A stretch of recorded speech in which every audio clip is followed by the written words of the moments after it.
Moms, are you raising your kids to believe they can create the life of their dreams? Are you living your life that way as well? Living an awakened life means more than just talking about it. Join host Debbie Pokornik on Vibrant, Powerful Moms as she shares practical tips, stories, and interviews with enlightened guests, all geared at helping you create and live an extraordinary life. It's time to stand firmly in your power and model the life you want for your kids to inherit. And it all begins now on Transformation Talk Radio.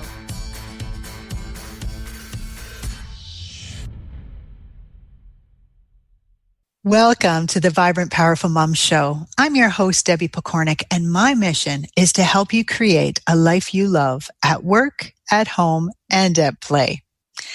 Now, today my guest is Angelia LaRue. Angie has been a guest on this show a couple of times, talking about what felt to me like rather tame topics. They're still very important ones, things like the danger of electromagnetic fields or how to manifest things in your life. And so very interesting, very timely for sure. And just so you know, those were back in 2018, September and November, if you want to find out more.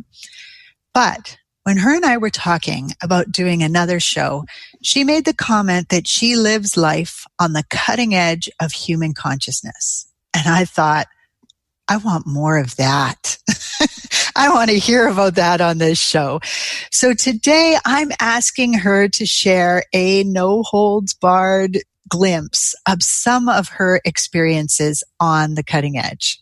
So let me start by orienting you to her story, which her bio covers nicely. So I'm just going to quickly read that to you. On December 9th, 2011, at 2 p.m. in the afternoon, Angie had a radical, spontaneous awakening of consciousness while going about an ordinary Hawaiian day as a professional artist and housewife. It happened on a business call while on her way into the kitchen to get a drink of water. Now, she actually shared more of this in our interview back on September 3rd, I think it was, 2018. So if you need more about that part of her story, you can go there and hear about it.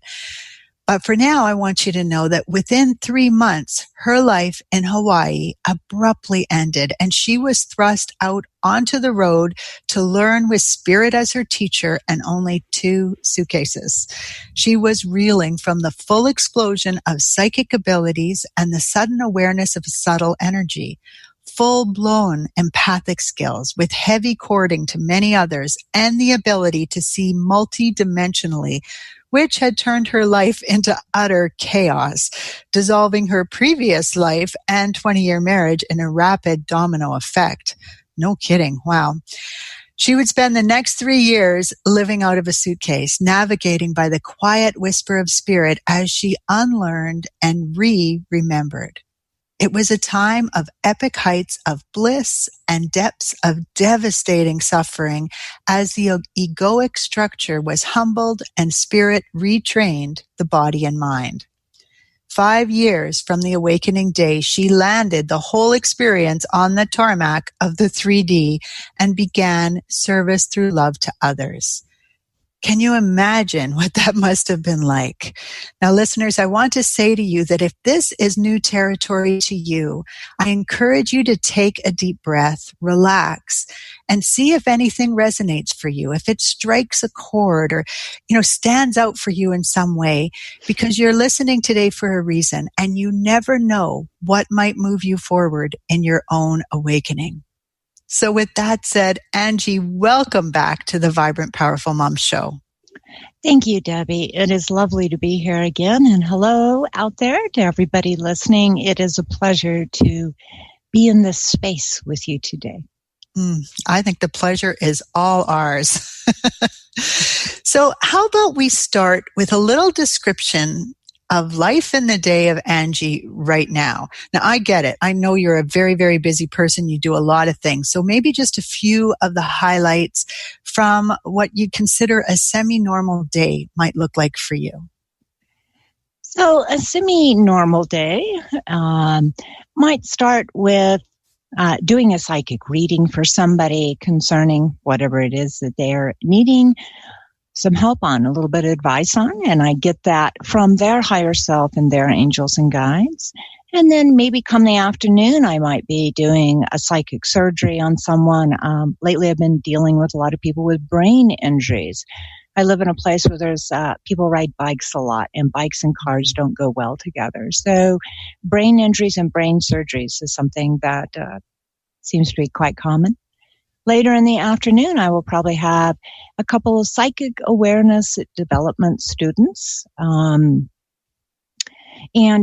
that's going to be at different phases. Some are becoming quite advanced, having a tremendous amount of mastery in their life, and they're nuancing, or they're moving into a few new territories that they haven't had experience in, and they're learning how to do that. Or they might just be beginning for the first time, just beginning to understand why they get energies from other people and they can't seem to get rid of them, and they're wanting to be able to control their energetic field, their biomagnetic field, and their own emotions inside. So it runs the gamut from those who are getting ready to step into priestesshood to those who are just beginning the walk of learning to have more control in their life and of themselves and of their mind. And Wow. then the day might finish out with an interview with a beautiful host like Debbie. And that's it, finishing out. You've already seen all those people and done all of those things. So do you have like lots of people? And this might not be a fair question. I get it. When you're building a business, you don't always want to divulge this kind of information. But my point is, are there a lot of people looking for this kind of information? You know, there is, Debbie. It seems like since 2012, when our planet moved into a horizontal elliptic lineup with the center of our galaxy, we started getting new frequencies on this planet that we haven't felt before. And it is causing awakenings. People are becoming more aware, more conscious. Some of those are very spontaneous awakenings like the one I had. And people are reeling into my office with wild eyes. They look half crazed. They feel like they've just lost their mind. And I'm having to help them navigate. No, you were like a cocoon in a chrysalis, and you've now turned into a butterfly. And now you got to learn how to use your wings. Right? Nice. That's such a beautiful analogy, because it would be shocking. It is shocking. And my goal is to keep people out of the psych wards. And there's a lot of people who, when they experienced awakening, only turned to their family, and their family thought they had lost their mind. And they literally ended up in hospitals with IVs full of drugs to basically stop their mind. And a lot of people have ended up being able to come out of that. Their higher self was able to get through them and say, you need to get out of here. Trust in me. I will teach you what you need to know. But there's a few who have not made it out, and the world kept them down and continued to control them. But most people, I have to say, get out. They do what I did. They become a nomad for a little while, and they just travel, and they learn to hear the voice of spirit. Right. And by the time they're led back into society again, which is a mix of people at different levels of consciousness, right? Society is the gamut of consciousness. They have enough surety and enough neutrality that they can safely navigate the 3D realms and be a lighthouse. Now they're a lighthouse of love for others that they cross paths with. But there's a point where we're like a butterfly with wet wings, and a bird can just come eat us, or a praying mantis, or anything, because we can't unfurl our wings and fly yet. It's like the newborn deer who's just come out of mom and it's wet and it hasn't figured out how to get its legs yet. Right. So there's a point there when we are newborn, we are reborn again. And most of us navigate that, although it's quite traumatic, but we do it and we come out the other side. Right.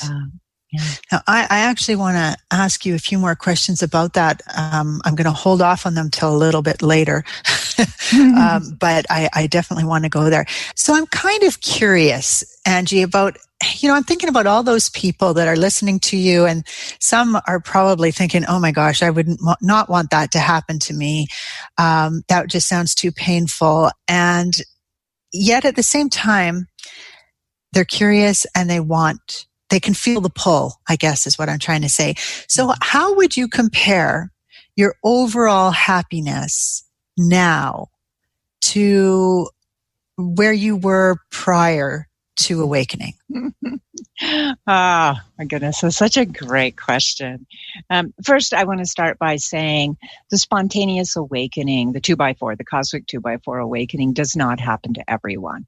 A lot of people come into awakening in a very gentle, natural way where they can integrate it without it being a real destructive thing. But some people, that I think is what their soul had planned on to get their attention, because they came into a human body and a human mind, which was very strong and stubborn, and it needed to be slapped upside the head really hard to get its attention. So, yeah, I know a number of people, it's been a very gentle, slow thing progressively over their life, where they would read a book or they'd watch a show or they'd hear a show like this, and it would take them up a little notch, and they'd integrate that.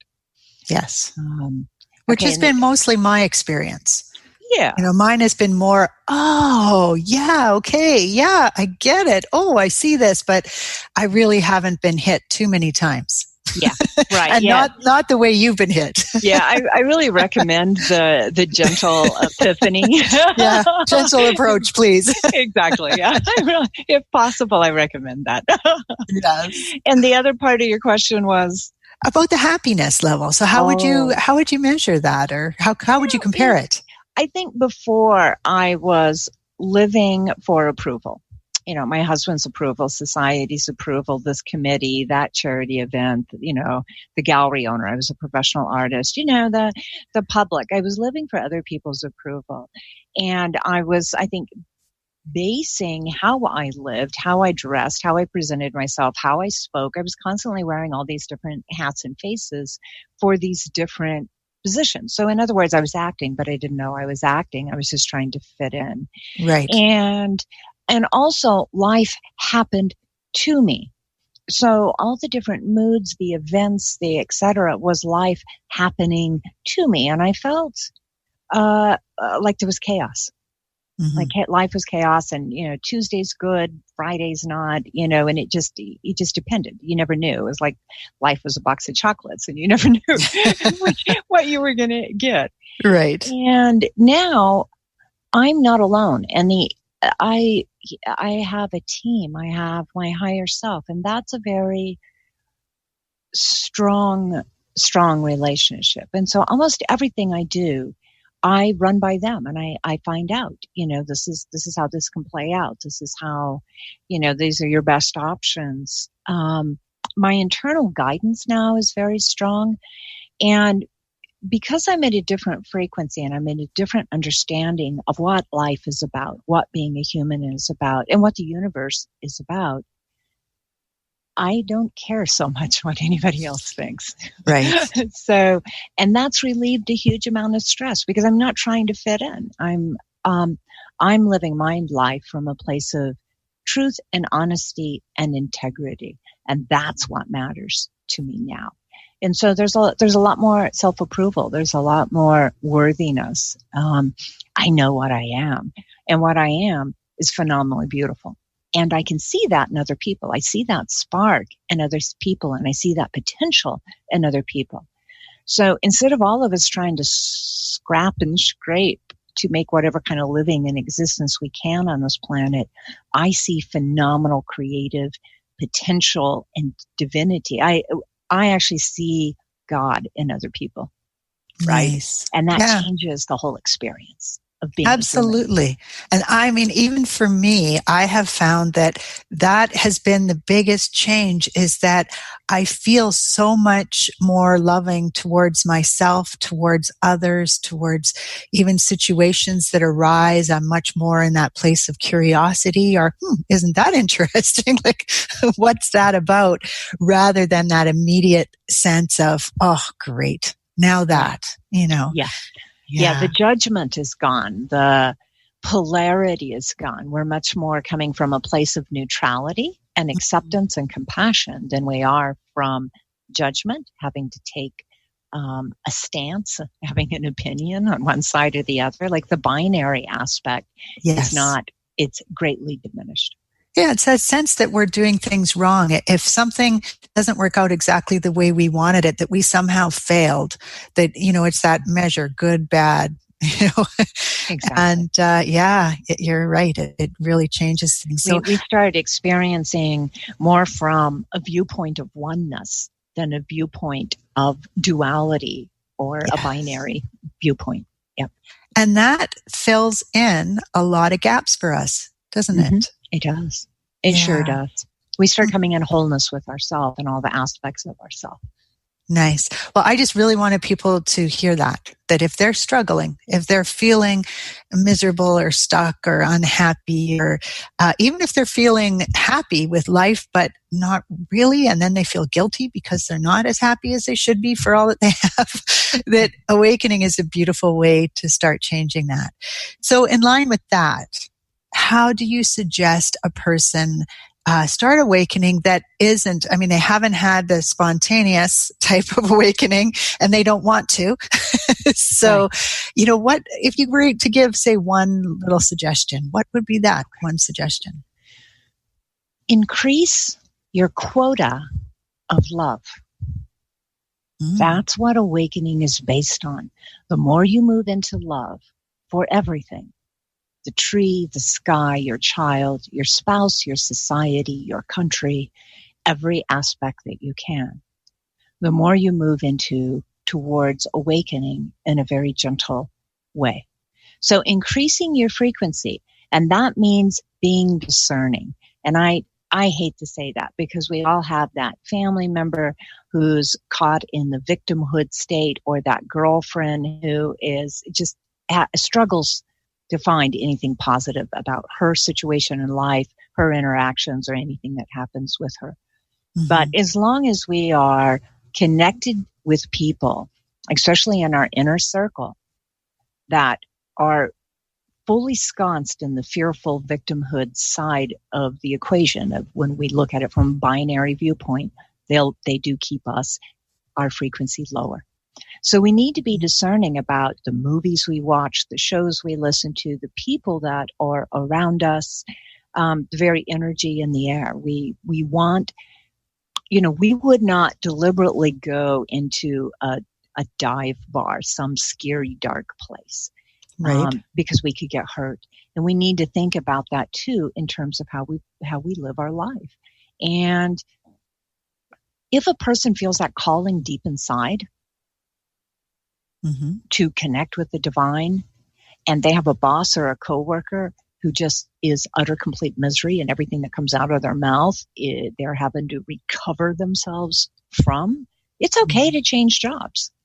You were looking for a job when you found that job, right? So we need to be discerning, and the more high frequencies we pull in around us, things that are more wholesome and loving and gentle and humorous, the more we can evolve, because we're building that frequency around us. There's less that will pull us down. We start having more control over our own frequency, meaning we have more choice in our emotions. And if we suddenly have emotions rising up, hopefully we're starting to get that eagle-eye view where we can look at that emotion. Where did that come from? Is that actually relevant? Or did I have that reaction based on a belief system I don't actually adhere to anymore? Is that old programming I got from, a neighbor or a family member or schooling, and it doesn't actually fit the model of the life that I'm beginning to believe in now? Right. So basically you're starting to chip away a bit at your own belief system, starting to question it a little bit. Right. And in this case, you're talking about doing it from that position of love, which is easy. Like when I hear you say it, for me, oh, absolutely. I get that totally. But yet I know how difficult it can be. Every morning I ask to be guided and assisted in coming from a place of unconditional love and compassion towards myself and others. And I have to do that every morning, and sometimes even remind myself throughout the day. Because it isn't always that easy, right? Well, it It's not effective for governments and nations to have a country full of people living in their own sovereignty, right? It is effective to have a government and a nation where you have the people looking towards you for answers. You're the great problem solver. So what happens is everything in our culture is tailored around keeping us in a dependent and fearful place because we're more controllable. Right. And so all the advertising in the news and all of that is really, it takes away our sovereignty. It keeps us in a fearful place. And so we spend our energy trying to make sure that we're going to be okay and our family is going to be okay, instead of spending that energy into building, a better self, a better society, a better family. Mm-hmm. And so I don't want people to feel bad when they struggle to do this, because society was not designed to support us to become loving beings. Actually, in its roots, when we look at it, it's designed to make us compliant and dependent and take away our power and our sovereignty. Mm-hmm. So, that's what we're struggling against. And that doesn't mean we can't do it, even though that's kind of really big.